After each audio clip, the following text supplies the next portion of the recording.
나하고 같이 일을 하는 수녀님이 20년 전에 독일에서 유학을 했는데 심리학과 여자 교수가 있었는데 퇴근할 때 보니까 운전기사랑 퇴근을 하더래요.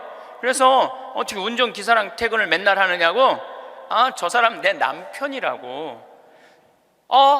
심리학 교수면은 20년 전만 해도, 우리 지금도 심리학 쪽 공부를 했다 그러면은 사회적으로 최고의 직종인데, 아니 당신은 교수고 심리학 교수고 의사인데도 이렇게 대단한데 어떻게 저렇게 남편이 운전기사인데 창피하지 않느냐고. 아무 문제 없다고. 우리 남편은 저 운전하는 걸 너무너무 좋아한다고. 그러니까 이 사람들은 자기가 교수고 남편이 운전기사라도 그 운전기사라는 것 자체가 하나도 안 창피한 거예요. 근데 우리나라 만약에 아내가 대학 교수인데 남편이 노란 학원차 운전하고 다니면은 창피할 것 같아요? 안 창피할 것 같아요? 우리 뭐라 그럴까? 당신 관도 그냥 내 얼굴로 그냥 살아. 아마 분명히 그럴 거예요. 우리나라는요, 머릿속에 직업에 귀천이 있는 나라예요. 그래갖고 수녀님이 너무 놀라니까 거기서 한 가지 더 내가 너무 놀라니까 수녀님이 더 놀라운 일이 있다고. 우리 장애 시설에 청소하는 아줌마가 있었대요. 맨날 와서 창문 닦고 아주 즐겁게 노래도 하고. 근데 하루는 동양 수녀님이니까 수녀님 우리 집에 초대하고 싶다고. 그래서 그 청소하는 아줌마 집에 갔대요. 갔는데 집이 대궐처럼 으리으리하더래요. 근데 딱 나오는데 그 집 청소하는 아줌마가 이런 대궐집에 청소하는 그 뒷방에 있나? 갔는데 그 청소하는 아줌마가 알아볼 수 없을 만큼 귀부인의 옷을 입고 딱 나오더래요. 그래서 수녀님 너무 놀래갖고 어떻게 된 거냐고 그랬더니 나는 사실은 내 남편이 철도 청장이라고, 이 독일의 철도 청장인데 나는 청소하는 게 너무너무 즐거워서 내가 청소하러 가는 거라고. 그러니까 자기 남편이 철도 청장이라도 자기가 청소하는 게 하나도 안 창피한 거예요. 우리나라 지금 철도 청장 부인이 지금 무슨 동방자애 학교 가갖고 청소하고 앉아있다고 그러면 그 월급 다 받는데, 그래갖고 그 월급 받아갖고 그 부인은 어떻게 하느냐면은 기부를 한대, 도네이션을 한대요. 자기 너무너무 즐겁다고. 그러니까 직업에 귀천이 없어요. 이번 여름에 알래스카 강의를 갔었는데 마침 소방관 팀장, 거기는 캡틴이라고 부르는데 팀장 집에 머무르게 됐어요. 그래서 너무 궁금하잖아요. 특별한 직업을 가진 분이니까. 그리고 미국에서 인기 직업 1위는 소방관이에요. 그래서 제가 물어봤어요. 보통 소방관 처음 되면은 월급을 얼마를 받느냐? 그랬더니 한 4천만 원 정도 받는데요, 연봉이. 그리고 1년 반 훈련이 끝나갖고 정식 소방관이 되면은 6,500만 원 정도를 받는데요. 우리 그 캡틴이라는 분은 은퇴를 하고 리타이어를 하고 다시 소방관으로 다시 재취직을 해갖고, 미국은 그런 경우가 참 많아요. 일단 한번 은퇴하고 다시 그 자리로 가서 일하는 경우가 많아요. 그래서 그러면은 당신은 연봉이 얼마가 되냐 그러니까 저는 좀 많죠 그러더라고요. 그래서 얼마가 되느냐 그랬더니 한 1억 5천만 원 정도 됩니다 그러더라고요. 그러니까 미국에 가보면은요, 소방관 월급이 팀장, 캡틴 정도 되면은 1억 5천만 원 정도 돼요. 그리고 뉴욕 경찰, 뉴욕에 강의 갔을 때 내가 그런 거 궁금해 하잖아요. 얼마나 받나. 뉴욕 경찰은 연봉이 얼마냐 그러니까 뉴욕 경찰들은 경위 정도만 되면은, 경사 정도만 되면은 1억이 넘어간대요. 1억이.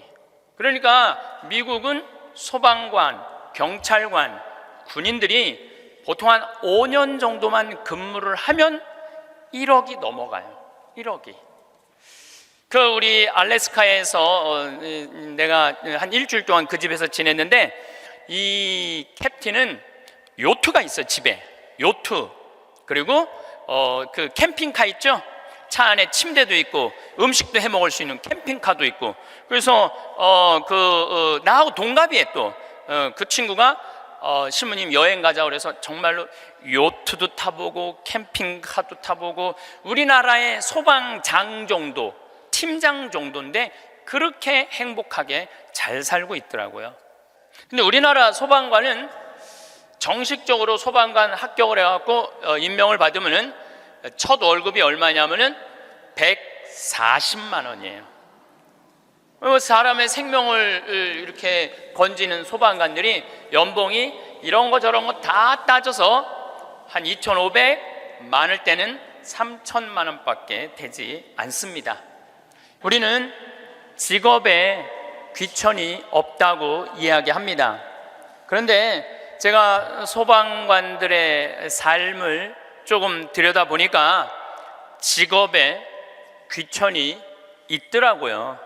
우리 한국 사회에서는, 우리나라 사람들 머릿속에는 행복의 등식이 뭐냐면은 1등 서울대, 판검사, 행정고시 봐갖고 사무관, 국회의원, 이게 행복의 공식이야.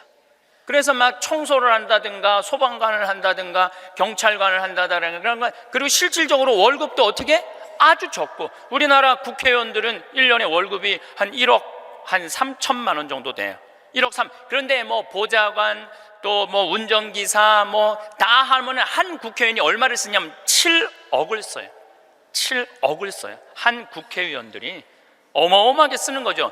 그런데 1000을 기준으로 하면 노르웨이 국회의원들은 일을 1000개를 하면은 우리나라 국회의원들은 그렇게 많은 돈을 벌고도 105개 정도밖에 안 한대요.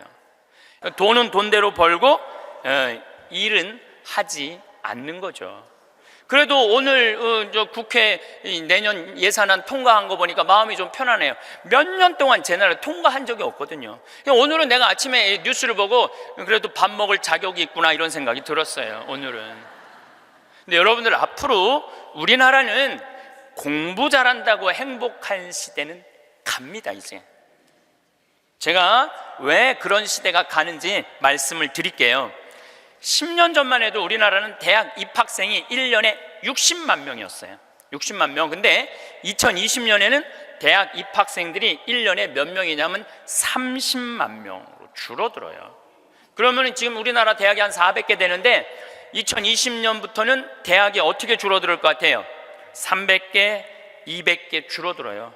그럼 공부 잘해갖고 교수한 분들 다 어디 갈 것 같아요? 다 실직자 돼요. 그러니까 이 공부 열심히 해, 너 공부해야지 먹고 살아, 이런 시대는 끝나요. 이제는 앞으로 어떤 사람들이 정말로 먹기 살기 좋은 시대가 되느냐면 용접하는 사람들, 포크레인 운전할 줄 아는 사람들, 그 다음에 요리 잘하는 사람들, 청소 잘하는 사람들, 이런 사람들이 행복한 시대가 온다니까요. 세상이 너무나 지금 변하고 있어요. 우리 생태마을에 올해 직원들을 채용을 해요. 또 귀가 번쩍 분들이 이런 분들이 있으니까 야, 나도 한번 거기 가볼까? 근데 이번에 자격은 뭐냐면 고등학교 졸업 예정자들만 뽑아요. 나는 대학 졸업 예정자들도 안 뽑아요. 대학원 졸업 예정자들도 안 뽑아요. 혹여 가끔 대학 졸업한 사람들, 대학원 다니는 사람들 뽑아요. 우리도 뽑는데 월급은 고등학교 졸업한 사람이나 대학 졸업한 사람이나 대학원 졸업한 사람이나 우리 생태마을 첫 월급은 똑같이 200만 원이에요. 고등학교 졸업해도 직원으로 되면 무조건 200만 원이에요. 아니 생각을 해봐요. 아니 매주 띄우는데 뭐하러 대학원 자격증이 필요해? 아니 배추 심는데 뭐하러 대학 졸업한 사람이 필요해요? 우리 생태마을에 필요한 사람은 어떤 사람이 필요하냐 하면 성실한 사람, 성격 좋은 사람, 이런 사람이 필요해요. 그리고 뭐 우리 생태마을에 지금 다녀간 사람이 100명도 넘죠. 우리 직원이 지금 한 40명 되니까 많이 바뀌어요. 근데 남아있는 사람이 어떤 사람이 남아있느냐면은 가정환경 행복했던 사람, 성실한 사람, 이런 사람들이 남아있어요. 가정환경 불행했던 사람, 어린 시절을 힘들게 지냈던 사람은요 많이 견뎌야 6개월이에요. 그러니까 이제는 공부를 잘하는 사람이 성공하는 시대가 아니라 공부를 잘하는 사람이 성공하는 시대가 아니라 행복한 사람이 성공하는 시대가 오는 거예요. 근데 우리나라 OECD 국가 어린이 행복 지수 조사를 해봤는데 우리나라 애들은 안 행복해요. 이거 OECD 국가 중에 우리나라가 꼴등이에요. 심각합니다. 왜 심각하냐 하면은 어렸을 때 안 행복한 애들이 커서 행복할 것 같아요? 절대 그런 일은 없어요. 어렸을 때 추억이 많고 어렸을 때 행복한 애들이 커서도 행복한 거예요. 근데 우리나라는 대학생이 하루에 몇 시간 공부하냐면 4시간 공부해요. 초등학생이 하루에 몇 시간 공부하냐면 5시간 반을 공부를 해요. 중학생은 하루에 몇 시간 공부하느냐면 7시간을 공부해요. 고등학생은 하루에 몇 시간을 공부하느냐면 8시간 반을 공부를 해요. 그럼 여러분들 하루에 8시간 반을 공부한다 그러면은 밥 먹는 시간 1시간, 1시간, 1시간, 3시간 빼고 그것도 못 먹는다고 그러긴 하지만은 그리고 학교 가는 시간 빼고 그러면은요 애들은요 잠자는 거 빼고는 공부만 하는 거예요. 그러니까 얘네들은 엄마, 아빠, 형제들이랑 먹고 마시고 놀 시간이 없어요. 제가 지난 시간에도 말씀드렸지만은 이 세상에 가장 중요한 일은 뭐냐면은 먹고 마시고 노는 일이에요. 그러니까 먹고 마시고 노는 일은 참으로 중요한 일이에요. 그럴 때 추억이 많은 거예요. 근데 우리나라 초등학교, 중고등학교 아이들은 엄마 아빠랑 먹고 마시고 놀 일이 없어요. 그러니까 커서도 엄마 아빠하고 추억이 하나도 없는 거예요. 행복했던 순간도 없고. 미국 애들은 초등학교 애들이 우리나라 애들은 5시간 반 공부하는데 미국 애들은 초등학교 애들이 하루에 몇 시간 공부하느냐면 2시간 반 공부해요. 그러니까 이거는 공부하는 흉내만 내는 거야. 그 얘네들은 계속 먹고 마시고 노는 거예요. 계속. 제가 미국 강의를 가보면은요 얘네들이 하는 거는 정말로 먹고 마시고 노는 일이에요. 유럽, 북유럽 애들은 말할 것도 없고 학교 가서도 계속 놀아요. 그런데 수학 점수가 수학 시험을 보는데 누가 더 잘 보느냐면은 핀란드 애들이 훨씬 잘 본다는 거예요. 이게 무슨 얘기냐면 여러분들이 자녀들 학원 보내는 거 다 쓸데없는 데다 보내고 있는 거예요. 그 시간에 애들이 학원 가서 뭐 할 것 같아요? 휴대폰 갖고요 게임하고 친구들하고 노는 거예요. 그 시간에 애들 학원 가 있다고 여러분들이 그걸 교육이라고 생각하는 이 대한민국이 불행한 거죠. 그 시간에 엄마 아빠랑 맛있는 음식 만들어 먹고 손잡고 소풍 다니고 눈 바라보고 같이 놀았다면은 걔네들은 건강하게 살았을 거예요. 근데 엄마 아빠하고 그랬던 적이 하나도 없어. 여러분들 사람이 커서요 어렸을 때 가장 기억에 많이 남는 게 뭔지 아세요? 엄마가 맛있는 음식 해줬던 거. 이게 가장 기억에 많이 남는데요. 그리고 가장 행복했던 순간이 뭔지 아세요? 엄마가 맛있는 거 해준 거 너무 맛있게 먹은 거. 그게 가장 행복한 순간이래요. 근데 우리나라 대한민국의 청소년들은 엄마가 맛있는 거 해준 거 먹은 기억이 없어요. 학교 다니느냐고. 그러니까 애들이 행복하지 않은 거죠. 애들은 그냥 서울대학 가야 되니까 경쟁을 해야 돼. 서울대학 가야 돼. 놀 시간이 어딨어. 여러분들 토끼와 거북이 얘기 아세요? 이거 참 웃기지도 않는 얘기 여러분들이 알고 있는 거예요. 왜냐하면 토끼하고 거북이하고 시합을 했는데 어떻게 거북이가 이겨요? 말도 안 되잖아요. 말도 안 되는 얘기예요. 어떻게 거북이가 이겨요? 이렇게 발바닥도 땅바닥에 있고 이렇게 가는 거북이가 그냥 뛰어다니는 토끼를 어떻게 이겨요? 2000년 전 이솝우화 얘기예요. 그러니까 2000년 동안 사람들은 거북이가 빠른 줄 알고 있어. 사람들은. 근데 요즘 새로운 일이 벌어졌어요. 그 후손 토끼가 생각해 보니까 너무 자존심 상하는 거야. 아니 이 빠른 우리가 거북이한테 진다는 걸 모든 사람들이 알고 있다는 게 너무 웃기잖아요. 그래갖고 토끼가 거북이한테 도전장을 내요. 다시 시합하자. 2차전을 벌이자. 2차전을 벌이자. 그래갖고 거북이가 생각해 보니까 니네들은 이 토끼들은 막 뛰어야 되기 때문에 심장이 너무 빨리 뛰기 때문에 쉬어야 돼. 그래서 얘네들은 반드시 뭐가 필요하냐면 토끼 잠이 필요해요. 토끼 잠을 자야 돼 얘네들은. 그러니까 거북이는 믿는 구석이 있어. 너 또 토끼 잠 잘 거니까 시합해도 우리가 분명히 이길 것이다. 그래도 거북이가 생각해 보니까 그래도 준비를 해야 될 것 같아. 그래서 거북이도 어떤 준비를 하냐면은 나도 토끼처럼 뒷다리를 똑바로 세우는 훈련을 이제 하기 시작한 거예요. 뒷다리를 세워갖고 내가 빨리 좀 가야 되겠다. 뒷다리. 그걸 생각해 보니까 거북이한테 최고 치명은 뭐냐면 두꺼운 등딱지야. 그래서 등딱지를 가볍게 갈기 시작했어요. 병원 다니면서 나 좀 갈아줘라, 이거 좀 가볍게. 그래갖고 준비를 충분히 했어요. 드디어 2차전이 시작이 됐어요. 아니나 달라 토끼가 총알같이 뛰어나갔죠. 근데 거북이는 뒷다리를 이제 세워놨으니까 거북이도 만만치 않잖아요. 쫙 가면서 믿는 구석이 있어서, 어떤 믿는 구석이 있었느냐면은 이제 분명히 저 나무 밑에서는 토끼 잠을 잘 것이다. 그래갖고 토끼가 딱 보니까 역시 멀리서 지가 뒷다리를 세워봤자지. 그래갖고 쫙 오는데 자도 될 것 같아. 딱 잠을 자면서 내가 1시간만 자야지, 2시간 잘 거, 1시간만 자야지. 그런데 이제 거북이는 지나갔어. 지나가면서 네가 그러면 그렇지, 네가 토끼가 토끼 잠을 자야지. 딱 어느 정도 중간까지 갔는데 토끼가 깨어난 거예요. 2시간 잘 거 1시간 훈련을 열심히 했으니까 1시간 만에 딱 깨어나갖고 거의 결승점 도달점에 총알같이 토끼가 지나간 거예요. 그리고 거북이가 가다 보니까 토끼가 지나간 거예요. 그래서 이제 토끼가 이 불명예를 씻었어요. 드디어 이제 모든 이 짐승계에는 드디어 토끼가 이겼댄다. 걔가 토끼잠을 줄여갖고 그 거북이를 이겼댄다. 근데 이제 누가 슬프기 시작했느냐면 거북이가 슬프기 시작했어요. 내가 지다니, 이건 있을 수 없는 일이다. 내가 2000년 동안 거북이의 그 성실성 하나로 거북이가 토끼를 이겼다고 모든 세상이 다 알고 있는데 내가 이게 지다니, 이건 있을 수 없는 일이다. 절치부심한 거북이가 다시 토끼한테 도전장을 냈어요. 한 번 더 붙자. 3세판이다. 3세판. 한 번 더 붙자. 토끼가 그래? 뭐 그러면은 귀양 내가 명예를 씻으려면 완전히 씻어야 되니까 한 번 더 붙자.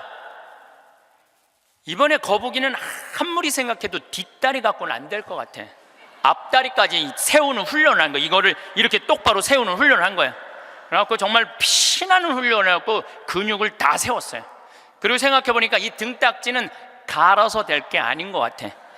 현대 세계가 왔으니까 우주 비행선에 쓰는 아주 가벼운 합금판 뚜껑이 있다는 얘기를 듣고 그걸 가갖고 갈았어요. 이제 이 뚜껑을 너무너무 가볍게. 토끼 못지않게 이제 이 속력이 났어요. 근데 거북이가 아무리 생각해도 그거 갖고 안 될 것 같아. 그래서 마지막 한 수를 가지고 있었어요.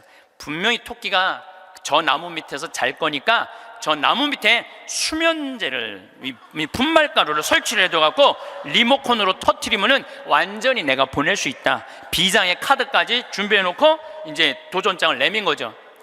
토끼는 아무리 생각해도 이번에 지면은 다시는 회복할 수 없을 것 같아요. 그래갖고 토끼는 어떤 훈련을 했느냐 하면은, 어떤 훈련을 했냐면 토끼잠을 안 자고 목표 지점까지 가는 훈련을 했어요. 토끼잠을 안 자고. 그래갖고 드디어 3차전이 벌어졌어요. 3차전이 벌어져갖고 출발을 했는데 토끼가 보니까 거북이가 옛날엔 뒷다리만 세웠는데 이제는 앞다리까지 세워갖고 뛰는데 이게 만만치가 않은 거예요. 내가 정말로 자면 안 된다. 죽어라고 뛰면서 나무 밑에 도착했는데 너무 졸렸지만 그걸 극복하고 뛰어갔어요. 아니 리모컨까지 다 설치하고 이제 터트리기만 하면 이제 완전히 재워갖고 그 토끼잠으로 이기려고 그랬는데 리모컨 터트릴 시간이 없는 거예요. 이건 해보지도 못하고 져버렸어 거북이가. 그러니까 거북이가 뭐가 왔느냐면 우울증이 왔어요. 우울증이 야 내가 저 토끼한테는 정말로 어떻게 해볼 도리가 없단 말인가. 근데 할아버지가 그 손자 거북이를 보고 이런 말을 해요. 거북아, 손자야, 슬퍼하지 말아라. 너 토끼가 몇 년 사는 줄 아냐? 잘 모르는데요. 토끼는 그렇게 죽어라 하고 뛰기 때문에 토끼 수명은 7년이다. 7년. 근데 우리 거북이들은 수명이 얼마인 줄 아냐? 우리 거북이들은 할아버지가 지금 몇 살이에요? 내가 지금 190살이다. 우리 거북이는 느리기 때문에 수명이 200살이다. 너는 느린 게 네 본질인데 왜 토끼 이기려고 그 되지도 않는 뒷다리 앞다리 세우고 왜 그렇게 인생을 힘들게 사느냐? 너는 천천히 사는 게 너의 운명이다. 그 생각을 해보니까 가만히 생각해 되지도 않는 시합을 2000년 동안 한 자기 거북이하고 토끼, 그게 웃긴 거예요. 그래서 이 거북이는 천천히 다니고 자기의 그 본성에 따라 사니까 사는 게 너무너무 즐거워요.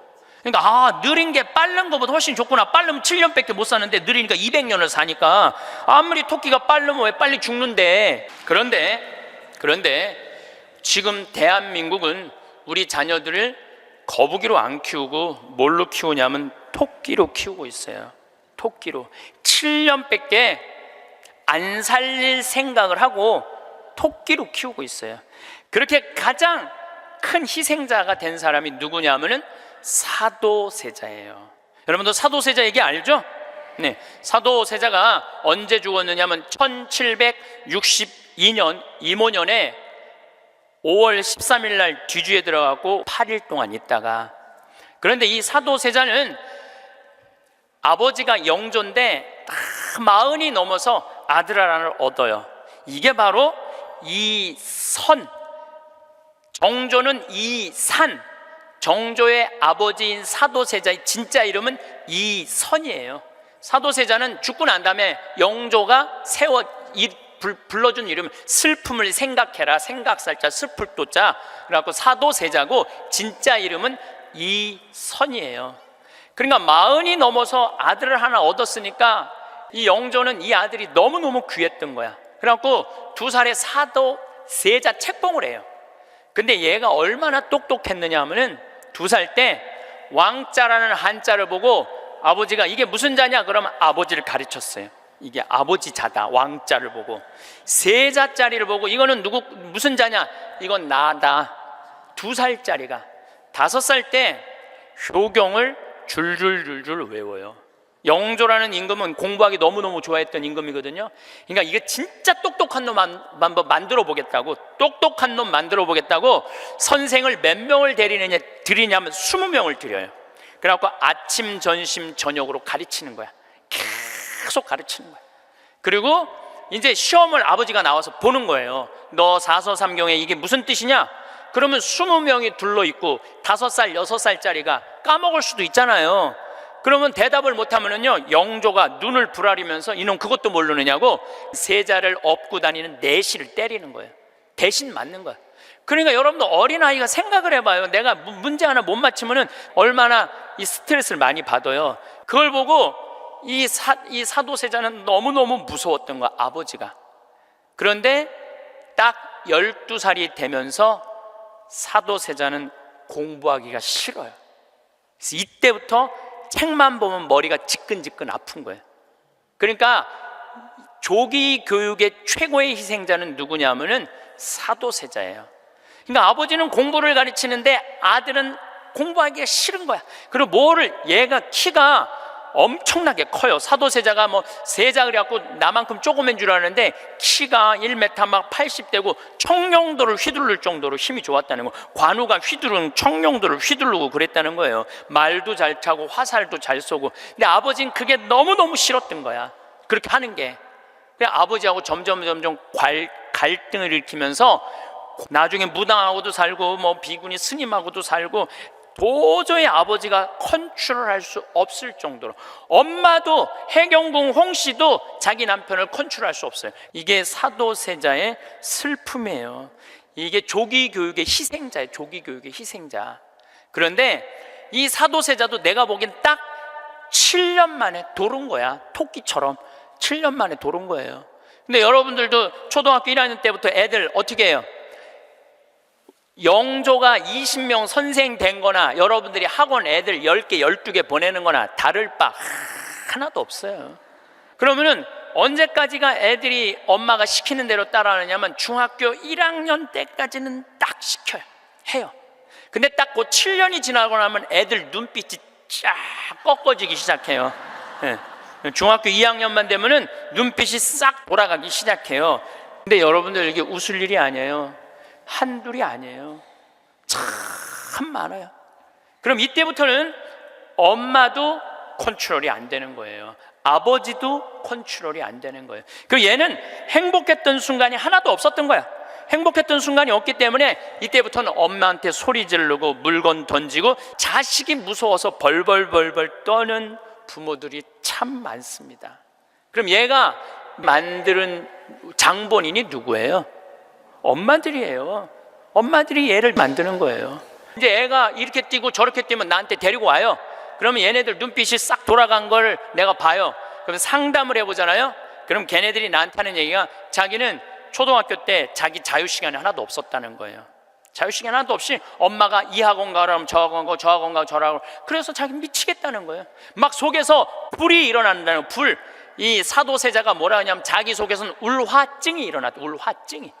만약에 영조가 사도세자가 그렇게 무기신식이라는 무에서도 편해요. 사도세자가 그만큼 똑똑한 사람이었고, 만약에 영조가 이 아들을 정말로 청룡도도 마음대로 하게 하고 창, 활, 말 다 잘 탔거든요. 그렇게 키웠다면 우리나라는 광개토왕 대왕만큼 훌륭한 군주, 강력한 군주를 18세기에 모실 수 있었을 거야. 사도세자가 죽고 난 다음에 정조가 임금이 됐잖아요. 권력 기반이 취약했어요. 그 다음에 정조가 1800년에 죽고 순조, 헌종, 철종, 고종 다 7살, 10살, 18살, 17살짜리들이 왕 되면서 조선은 끝난 거예요. 여러분들도 지금 가만히 생각해 봐요. 지금 내가 하나 둘 가지고 있는 애 공부 그렇게 시켜갖고 미쳤어. 그렇게 미쳤어? 그러면요 그 집안은요 나중으로도 희망이 없는 집안이에요. 그리고 참 고치기 힘든 병이 뭔지 아세요? 제가 수많은 사람들을 만나면서, 수많은 아이들을 만나면서 가장 고치기 힘든 병이 우울증이라든가 조울증이라든가 이렇게 걸린 사람들은 평생 병원에 들락날락하고 평생 약 먹다가 결국은 그렇게 죽는 거예요. 그놈의 1등 병 때문에. 초등학교 때 막 엄마 아빠랑 같이 뛰어놀고 들로 산으로 뭐 친구들하고 어울리고 엄마 아빠하고 먹고 마시고 논 아이들 중에 미치는 애들은 없어요. 되지도 않는, 머리 돌아가지도 않는 책상에서 학원에서 시달리면서 거북이가 등딱지 학금으로 바꾸듯이 자식 영어 발음 좋게 한다고 혀 이렇게 늘리는 수술하고 초등학생들한테 10개씩 학원 다니게 하는 일이 자식 만드는 일이에요. 이렇게 얘기해요. 엄마 나 왜 이렇게 공부해야 돼? 너 1살서부터 30살 때까지 열심히 공부해서 나중에 행복하게 하려고 그래. 나중에 행복한 건 없어요. 행복하려면 언제 행복해야 돼? 지금 행복해야 돼요. 지금 행복하지 않는 애는 나중에도 안 행복해요. 여러분들도 마찬가지입니다. 많은 분들이 나는 이제 아파트도 사놓고 애들 결혼도 시켜놓고 내가 이제 60살서부터 나중에 행복해야지. 그런 분은요 떨커덕, 오늘 아침에도 내가 나오면서 암 걸린 분 안수기도를 해주고 나왔는데 내 손에서 안 나와도 안수를 받고 싶다 그래서 내가 해주고 왔어요. 내 손에서 안 나와도 안수를 받고 싶다 그래서 해주고 나왔는데 자매님 보니까 굉장히 건강한데 무슨 암 말기래요. 대개 우리는요 나중은 안 기다려요. 그러니까 행복하려면 언제 행복해야 돼? 지금 행복해야 돼. 지금 맛있는 거 사 먹으려면 언제 사 먹어? 지금 사 먹어야 돼. 나중에 사 먹지 말고. 경치 좋은 데 가려면 언제 가야 돼? 지금 가야 돼. 지금. 나중에 가지 말고. 근데 우리는 애들한테 이렇게 얘기한단 말이에요. 너 1살서부터 30살 때까지 고생해야지 나중에 행복하다는 거. 이제는 1살서부터 30살까지 공부 죽어라 해도 행복한 시대는 갔어요. 이제 교수 돼도요 일자리 치열합니다. 지금 변호사들, 노는 변호사들 수두룩하게 많습니다. 이제는 머리로 사는 애들이 행복한 세상이 오는 게 아니라 몸으로 사는 애들이 행복한 세상이 다가오고 있어요. 그러니까 우리나라 애들 1살서부터 30살까지 안 행복해. 그럼 30살서부터 60살은 행복해요? 30살서부터 60살? 안 행복해. 왜 안 행복하냐면 이 30살서부터 60살에는 자기 인생이 없어. 왜냐면 1살서부터 30살 된 자식들 뒷바라지 않느냐고. 자기 인생이 없는 거야. 그러니까 자기를 위해서 학원을 다녀봤던 적이 없어. 30살서부터 60살들은 기타 학원을 다닌다든지 피아노 학원을 다닌다든지 꽃꽂이 학원을 다닌다든지 나처럼 필라테스 학원을 다닌다든지 자기를 위해서 이런 학원을 다녀본 적이 없어. 자기 인생이 없어. 오로지 자식 뒷바라지 않느냐고. 그래서 헬리콥터 맘이라고 그러잖아요. 자식 뒤 뺑글뺑글 따라다니는 거야. 초등학교 유치원 따라다녀, 초등학교 따라다녀, 중고등학교 따라다녀, 심지어는 대학까지 따라다닌다는 거예요. 그래갖고 커리큘럼 수업 과정 짜주군 엄마들 많아. 그리고 학점이 조금 나오면 교수한테 가서 따진다는 거. 우리 애 학점이 왜 요것밖에 안 주느냐고. 나중에 취직하려면 학점이 높아야 되는데. 군대도 뺑글뺑글한데요. 요즘 뭐 카카오톡이 돼갖고 엄마들이 애들 군대 생활을 볼 수 있대요. 그럼 애가 좀만 얼굴이 이상하면은 그 상사한테 그런대요. 왜 우리 애 얼굴이 이러느냐, 뭐가 문제가 있느냐. 그러니까 그 군대 가서도 엄마가 애를 책임져 주는 거야. 그래서 요새 군대 상사님들이요, 사병 돌보는 일보다 사병 엄마 돌보는 일이 더 바쁘대요. 심지어는 회사까지 따라다니는 거야. 애가 회사에 취직을 했는데 대리 진급을 못하면 부장한테 가서 따진다는 거. 우리 애가 뭐가 모자라서 대리 진급을 못하느냐고. 평생 자식주의를 뺑글뺑글 따라다니는 걸 뭐라고 그러냐면 헬리콥터 맘이라고 그래요. 헬리콥터 맘. 또 아버지들은 요즘은 많이 줄어들었지만 한동안은 기러기 아버지가 40만 명까지 있었어요. 40만 명 기러기 아버지가. 이 기러기 아버지들은요, 자식들 한 달에 부인 것까지 하려면 700에서 1000만 원을 보내줘야 돼. 그러면은 보통 10년 정도 가 있으면요, 이 기러기 아버지는 10년 동안 인생이 하나도 없는 거예요. 자식도 없고 아내도 없고 돈도 없는데 뭐 돈만 버는 기계로 사는 거야. 그러니까 자기 인생을 못 사는 거. 30살서부터 60살들은 자기 인생이 없는 거예요. 근데 문제는 60살 때 30살 된 자식이 이렇게 말합니다. 엄마, 이제 엄마 인생 살아. 자기를 위해서 살아봤던 적이 없는데 내 인생을 살으라는 거야. 살 줄을 모르는데. 30살서부터 60살은 뭐 해야 되는 나이냐면요, 자아실현해야 되는 나이야. 자아실현이라는 게 뭐예요? 자기의 능력을 쓰는. 오늘 물이 없는데 여기 물을 하나 갖다 놓으면 내가 이 물을 안 먹었으면은 이 물은 자아실현하는 물이에요? 자아실현 안 하는 물이에요?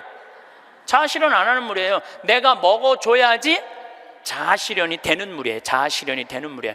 여러분들이 샴푸를 하나 샀어. 그럼 샴푸를 사면은 그 샴푸를 한 방울까지 다 쓰면은 여러분들 기분 좋아요, 안 좋아요? 그 샴푸는 나한테 와서 자기 능력을 다 썼어요, 안 썼어요? 그럼 자아실현 한 거야, 안 하는 거예요?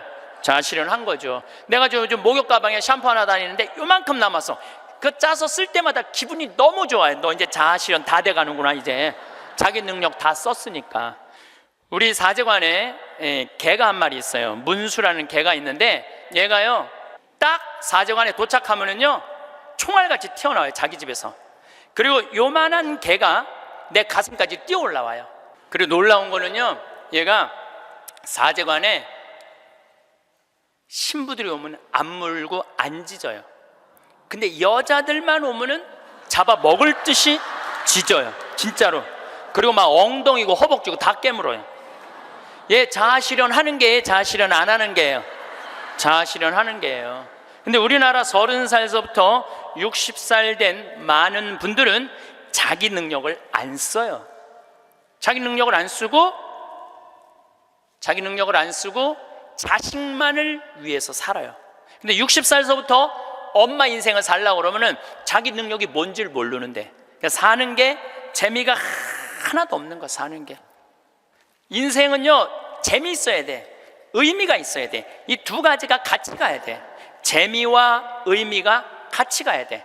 그런데 내가 기타를 잘 쳤다면 기타 치러 온 세상 돌아다니고, 꽃꽂이 했다면 온 성당에 꽃꽂이 하러 다니고, 뭐 춤췄다면 춤추러 다니고 이럴 텐데 나를 위해서 한 게 하나도 없는 거야.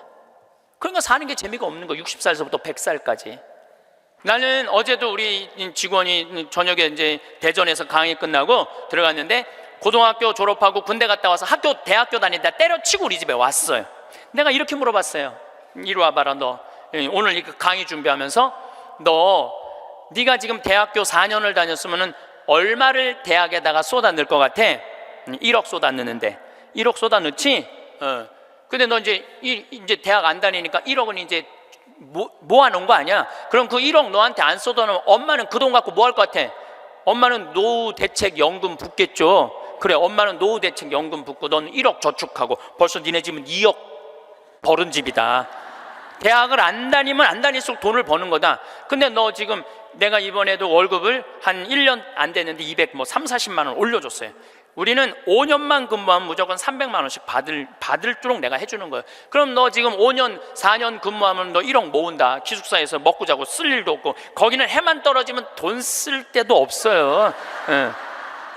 너 그러면은 4년 동안 딴짓 안 하고 착실히 돈 벌으면 너 1억 버는 거야. 그럼 넌 30 전에 2억짜리 아파트 살 수 있는 거야. 남 우리나라 지금 대학 나온 45만 명 졸업하는데 제대로 된 직장에 취직하는 숫자가 몇 명이에요? 5만 명밖에 안 돼요. 40만 명은 2년, 3년 빈둥빈둥거리고, 심지어는 엄마 아버지가 애들 때문에 경비에 나가갖고 그거 해갖고 애들 생활비 대주고 뒷돈 대주고 그러고 있는 거예요. 그러니까 지금 여러분들 지금 대한민국에서 없애버려야 되는 건 내가 보기엔 대학이야. 대학만 없어지면 전부 일의 소중한 가치를 배우고 다 행복하게 살 수 있어. 아니, 대학 졸업하고 딱딱딱 취직하면은 내가 왜 대학을 귀하게 여기지 않아요? 대학 졸업하는 애 거의 반 이상은 빈둥빈둥 놀고 있는데. 그러니까 우리나라 할머니 60, 70 된 분은 쓸 머리 나쁜 몸으로 살 놈한테 돈 쏟아 넣느냐고. 세계 빈곤율, 노인 빈곤율이 우리나라가 1위예요. 1위. 돈이 없어요. 다른 나라 사람들은 나이를 먹으면 얼마나 럭셔리하게 사는데요. 놀지도 못하고 죽어라 30살까지 나중에 행복하려고 공부했는데 취직 안 되면 그 허탈감, 좌절, 이거는 어른들은 상상할 수 없을 만큼 힘든 거예요. 상상할 수 없을 만큼. 한 3달 전에 아주 이쁘장한 여자아이가 절 찾아왔어요. 공부도 굉장히 잘하는 아이예요. 공무원 시험을 보는데 계속 3번인가 4번 떨어진 거예요. 너무너무 좌절감, 우울증에 시달려있는 아이예요. 날 찾아왔어요. 내가 얘기했어요. 꼭 공무원을 해야 되냐? 꼭 좋은 회사를 가야 되냐? 그냥 내가 즐겁게 일하고 그냥 행복하게 살면 되지 왜 그 힘든 목표를 세워놓고 계속 좌절감을 느끼느냐? 넌 좀 오늘을 좀 행복하게 살아라. 근데 이 친구가 며칠 전에 저한테 메시지 했어요. 신부님, 저 취직했어요. 너무너무 행복해요.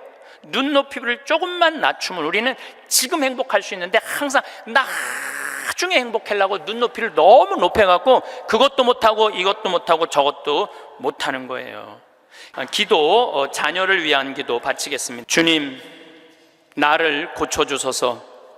가끔 자녀를 나의 투자의 대상으로 여기는 착각을, 나의 삶을 자녀에게서 보상받으려는 유혹을 다 너를 위한 것이다 라고 하면서 궁극적으로 자신을 위했던 이기심을, 그리하여 자녀가 나에게 속해 있지만 내 것이 아님을 깨닫게 해주소서. 나로 하여금 부모로서의 권리보다는 의무로, 자녀의 성장보다 내가 먼저 성숙해짐으로 그들을 훈계하게 하소서. 자녀를 이끌어주되 강요하거나 협박하지 않으며, 사랑하는 자녀들을 돕되 대가를 기대하지 않으며, 자녀가 누릴 수 있는, 실패할 수 있는 자유와 선택할 수 있는 권리를 빼앗지 않게 해주소서. 자녀의 슬픔과 기쁨을 가볍게 취급하지 않으며, 자녀의 성공과 실패를 과소평가하지 않고, 자녀의 하찮은 질문에 진지하게 대답하게 하시고, 사소한 행동 방식도 존중함으로 존경받는 어른이 되게 해주소서. 그래서 유명한 사람으로가 아니라 유능한 사람으로, 인류의 사람으로가 아니라 유일한 사람으로 우리의 자녀들이 자라가게 해 주소서. 사람은 누구나 지금 이 순간보다 조금 더 나중을 바라보며 살아갑니다. 지금은 아직 준비 중이고 언젠가 무언가가 갖춰지면 그때 비로소 제대로 살 수 있을 것이라는 생각을 마음 한켠에 품고 있습니다. 더 여유로워지면, 더 안정되면, 더 건강해지면, 그때가 되면 진짜 삶이 시작될 것이라고 믿으며 오늘을 견딥니다. 그런데 가만히 돌이켜보면 그 나중이라는 시간은 언제나 조금씩 앞으로 밀려나 있었습니다. 드디어 도착했다고 생각하면 어느새 또 다른 조건이 생겨나고 그 조건을 채우고 나면 또 다른 무언가가 여전히 부족하게 느껴집니다. 결국 나중은 오지 않았고 지금은 늘 준비 중인 상태로만 지나갔습니다. 이것이 우리가 삶을 미루며 사는 방식입니다. 삶을 살기 위해 삶을 잠시 멈춰두는 것입니다. 더 나은 순간을 위해 지금을 유예하는 것입니다. 이 태도는 너무나 자연스럽게 익숙해져서 그것이 어딘가 어긋나 있다는 생각조차 잘 들지 않습니다. 오히려 그렇게 미래를 준비하며 사는 것이 성실하고 현명한 삶처럼 느껴지기도 합니다. 하지만 그 성실함 속에서 정작 지금 이 순간은 자꾸만 희미해져 갑니다. 준비하는 삶이 길어질수록 사라지는 삶은 점점 줄어듭니다. 나중이라는 말이 이토록 강한 힘을 갖는 이유는 그것이 가능성처럼 느껴지기 때문입니다. 지금은 아직 불완전하지만 나중에는 지금보다 나아질 수 있다는 희망이 나중을 매력적으로 만듭니다. 그 희망 자체가 나쁜 것은 아닙니다. 더 나아지고자 하는 마음, 지금보다 좋아지고 싶다는 바람은 삶을 앞으로 나아가게 하는 힘이 되기도 합니다. 문제는 그 나중이 지금을 대체하기 시작할 때입니다. 나중이 목표가 되는 것은 괜찮지만 나중이 되어야만 비로소 살 수 있다고 믿는 순간 지금은 살아야 할 삶이 아니라 견뎌야 할 시간이 되어버립니다. 견딘다는 말을 한번 생각해 봅니다. 우리는 얼마나 많은 오늘을 견디며 보냈을까요? 더 좋은 내일을 위해, 더 나은 상황을 위해, 더 완벽한 조건을 위해 오늘을 그저 통과해야 할 관문처럼 여기며 보낸 날들이 얼마나 많았을까요? 그날들도 어김없이 삶이었는데 그 삶을 충분히 살지 못한 채 그냥 흘려보낸 것입니다. 돌아보면 아깝고 돌아보면 그때도 충분히 좋은 날들이 있었는데 그것을 그때는 알아보지 못했습니다. 그리고 지금 이 순간도 훗날 돌아보면 충분히 좋은 날이었다는 것을 그때서야 알게 될지 모릅니다. 더 나은 내일을 위해 오늘을 희생하는 삶의 방식에는 조용한 모순이 숨어 있습니다. 우리는 행복해지기 위해 달려가지만 정작 행복을 느낄 시간은 달리는 동안 계속 뒤로 밀려납니다. 목표를 이루면 행복해질 것이라고 생각하지만 막상 그 자리에 도달하고 나면 다음 목표가 이미 눈앞에 서 있습니다. 행복은 항상 조금 더 저 너머에 있는 것처럼 보입니다. 이 구조 속에서 삶은 늘 완성을 향해 나아가고 있지만 정작 그 삶을 살고 있는 사람은 완성된 삶을 한 번도 경험하지 못한 채 시간을 보내게 됩니다. 이것은 나태함의 문제가 아닙니다. 오히려 너무 열심히 살아온 사람들에게 더 자주 찾아오는 함정입니다. 무언가를 이루기 위해 쉬지 않고 달려온 사람일수록 멈추는 법을 잊어버립니다. 지금 이 자리에서 충분히 머무는 것이 오히려 낯설고 불안하게 느껴집니다. 아무것도 하지 않으면 뒤처지는 것 같고 가만히 있으면 무언가를 놓치는 것 같습니다. 그래서 더욱더 나중을 향해 달려갑니다. 그러는 사이 지금은 조용히 사라집니다. 속도를 늦추는 것이 게으름이 아니라 용기임을 알면서도 그 용기를 내기가 쉽지 않습니다. 행복이란 무엇인가를 다시 생각해 볼 필요가 있습니다.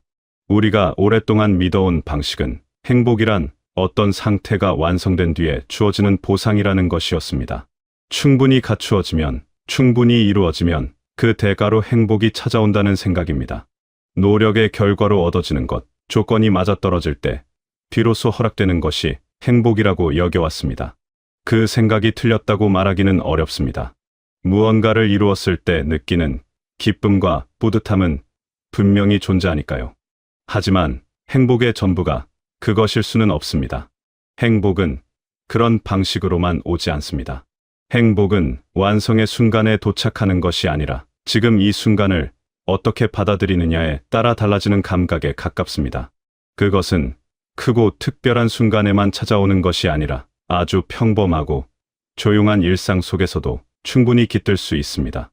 이른 아침, 창문으로 들어오는 빛의 온도, 오래 알고 지낸 사람과 나누는 편안한 침묵, 오랫동안 잊고 있던 노래가 문득 흘러나올 때의 반가움. 이런 것들이 사실 행복의 본래 모습에 더 가깝습니다. 똑같은 하루를 보내면서도 어떤 사람은 그 하루를 빨리 끝내야 할 의무처럼 느끼고 어떤 사람은 그 하루 안에서 충분한 무언가를 발견합니다. 그 차이는 조건의 차이가 아닙니다. 같은 아침 햇살 아래서도 누군가는 피곤함만을 느끼고 누군가는 그 빛이 창문에 닿는 방식에서 작은 아름다움을 발견합니다. 이 차이는 삶의 크기나 이루어낸 것들의 정도가 만들어내는 것이 아니라 지금 이 순간에 얼마나 머물 수 있느냐가 만들어내는 것입니다. 지금 여기에 충분히 있어주는 것, 그것이 행복을 감각하는 가장 단순하고도 깊은 방법입니다. 행복이 감각이라면 그것은 지금 이 자리에서 이미 시작될 수 있습니다. 무언가가 더 갖춰질 때까지 기다릴 필요가 없습니다. 지금 손에 쥐고 있는 것, 지금 눈앞에 있는 것, 지금 느끼고 있는 것 안에 이미 행복의 씨앗이 들어 있습니다. 그것을 알아보는 눈이 있다면 행복은 이미 시작된 것입니다. 물론 그 눈을 갖는 것이 말처럼 쉬운 일은 아닙니다. 오랫동안 나중을 바라보며 살아온 사람에게 지금을 바라보는 것은 낯선 연습이 필요한 일일 수 있습니다. 하지만 그 연습은 분명히 할 수 있는 일입니다. 아주 작은 것 하나에 잠깐 머무는 것부터 천천히 시작할 수 있습니다. 사람은 늘 비교 속에서 자신의 위치를 확인하려 합니다. 저 사람보다 내가 더 나은지 혹은 못한지를 끊임없이 가늠합니다. 이 비교는 어디서 왔을까요? 어쩌면 그것은 자신의 삶이 제대로 된 방향으로 가고 있는지를 확인하고 싶은 마음에서 비롯된 것일 수 있습니다. 내가 잘 살고 있는지, 올바른 길 위에 있는지 알고 싶은 것입니다. 그래서 다른 사람의 삶을 기준 삼아 자신을 측정하려 합니다. 눈에 보이는 기준이 있어야 안심이 되는 것입니다. 그러나 비교는 삶의 본질을 설명해 주지 못합니다. 각자의 삶은 서로 다른 조건과 맥락 위에 놓여 있습니다. 서로 다른 출발점에서 서로 다른 경로를 걸어온 사람들을 같은 기준으로 나란히 세워놓는 것은 처음부터 공평하지 않은 비교입니다. 그러므로 비교는 답을 주지 않습니다. 오히려 비교는 지금 내 삶에서 부족한 것만을 더욱 선명하게 보이도록 만들 뿐입니다. 비교를 통해 잠깐 우월감을 느낄 수는 있지만 그것은 오래가지 않습니다. 곧 더 나은 누군가가 눈에 들어오고 다시 부족함이 시작됩니다. 비교의 끝에는 충분함이 없습니다. 중요한 것은 어떤 일을 하느냐가 아니라 그 일을 대하는 태도입니다. 거창한 일을 하면서도 내내 불만 속에 있는 사람이 있고 소박한 일상을 보내면서도 그 안에서 깊은 충족감을 느끼는 사람이 있습니다. 삶의 질은 삶의 규모가 결정하는 것이 아니라 그 삶을 대하는 태도가 결정합니다. 어떤 마음으로 하루를 맞이하고 어떤 눈길로 주변을 바라보며 어떤 마음으로 잠자리에 드는가, 그것이 결국 그 사람의 삶이 됩니다. 같은 하루라도 어떤 태도로 그 하루를 통과하느냐에 따라 전혀 다른 하루가 됩니다. 태도는 하루아침에 바뀌지 않습니다. 그것은 오랜 시간 쌓여온 습관과 생각의 결과이기 때문에 갑자기 바꾸려 하면 오히려 더 힘들어집니다. 하지만 태도는 분명히 달라질 수 있습니다. 아주 조금씩, 아주 천천히. 오늘 하루를 대하는 방식에서 단 한 가지만 달리해 보는 것으로도 충분합니다. 불평하던 것을 오늘만큼은 그냥 받아들여 보거나 서둘러 지나치던 것을 오늘만큼은 한번 더 바라봐 주는 것. 그런 작은 변화가 쌓이면 어느 순간 삶을 대하는 태도가 달라져 있습니다. 잘 사는 것에 대한 생각도 다시 들여다볼 필요가 있습니다. 우리는 오랫동안 잘 산다는 것이 더 높이 올라가는 것이라고 믿어왔습니다. 더 많이 갖고, 더 높은 자리에 오르고, 더 많은 것을 이루는 것이 잘 사는 삶의 모습이라고 여겨왔습니다. 그 기준은 언제나 외부에서 왔습니다. 사회가 정해놓은 기준, 다른 사람들이 부러워하는 조건, 눈에 보이는 성취들이 잘 산다는 것의 척도가 되었습니다. 그 기준을 향해 열심히 달려가면 결국 잘 사는 삶에 닿을 수 있을 것이라고 믿었습니다. 그러나 그 기준을 따라가는 삶에는 끝이 없습니다. 외부의 기준은 채워지는 순간 또 새로운 기준이 생겨납니다. 도달하면 또 다른 목표가 기다리고 있습니다. 이 방향으로는 결코 충분함에 닿을 수 없습니다. 항상 무언가가 부족하고 항상 더 나아가야 하며 항상 아직은 아니라는 느낌 속에 머물게 됩니다. 그 삶은 분명히 열심히 사는 삶이지만 스스로 충분하다고 느끼지 못하는 삶이기도 합니다. 삶의 방향은 위가 아니라 안쪽일지도 모릅니다. 더 높이 올라가는 것이 아니라 지금 이 자리에서 더 깊이 들여다보는 것. 더 많이 갖는 것이 아니라 지금 가진 것을 더 충분히 느끼는 것. 더 큰 것을 이루는 것이 아니라 지금 이루고 있는 것들을 더 온전히 살아내는 것.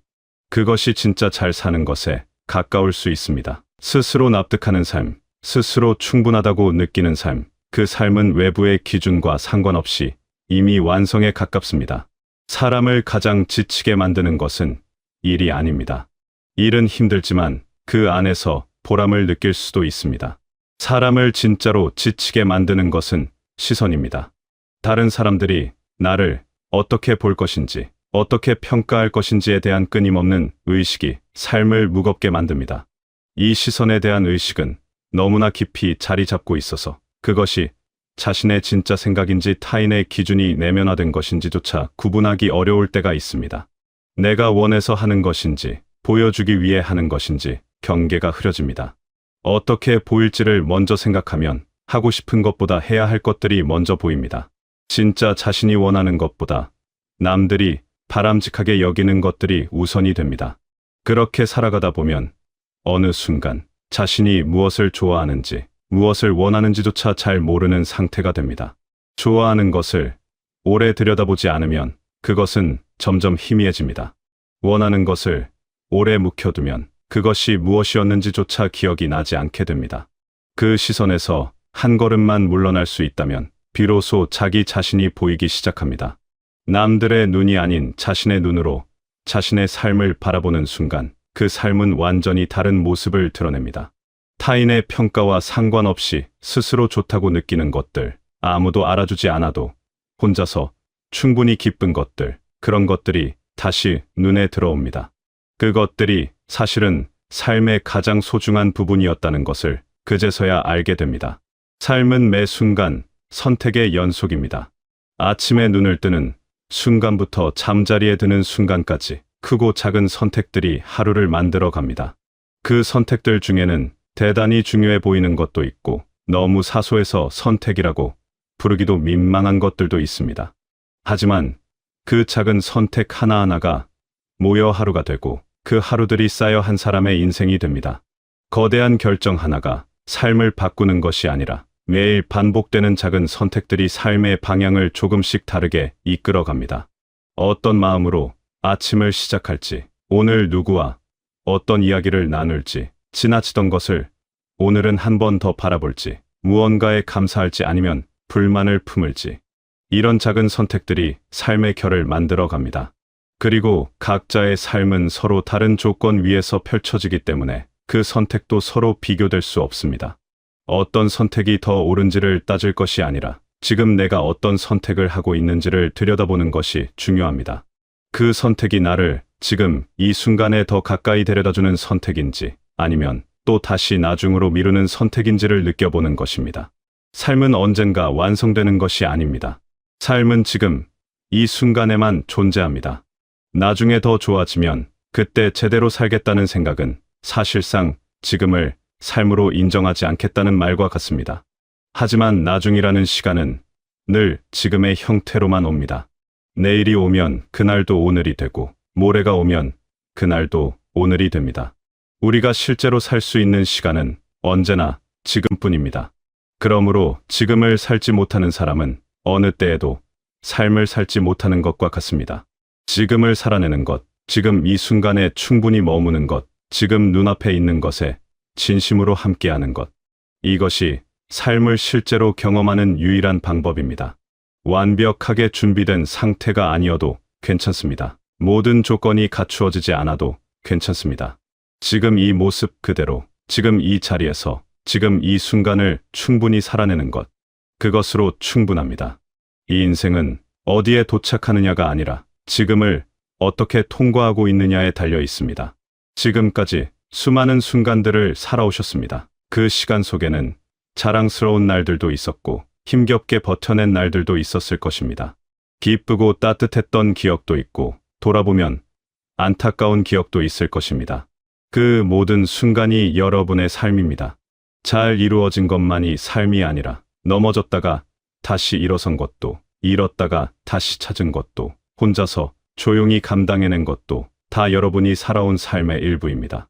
그 삶은 충분히 귀하고 충분히 의미 있습니다. 이제 지금 이 순간을 조금 더 귀하게 여겨주시길 바랍니다. 나중이 아니라 지금, 다른 누군가의 기준이 아니라 여러분 자신의 마음이 이끄는 곳을 향해 천천히 그리고 충분히 살아가시길 바랍니다. 여러분의 하루는 충분히 의미 있고 여러분의 삶은 지금 이 자리에서 이미 충분히 빛나고 있습니다. 그 빛을 스스로 알아봐 주시길, 그리고 지금 이 순간을 온전히 여러분의 것으로 살아가시길 바랍니다. 이 글이 여러분의 오늘 하루의 작은 온기가 되시길 바라겠습니다.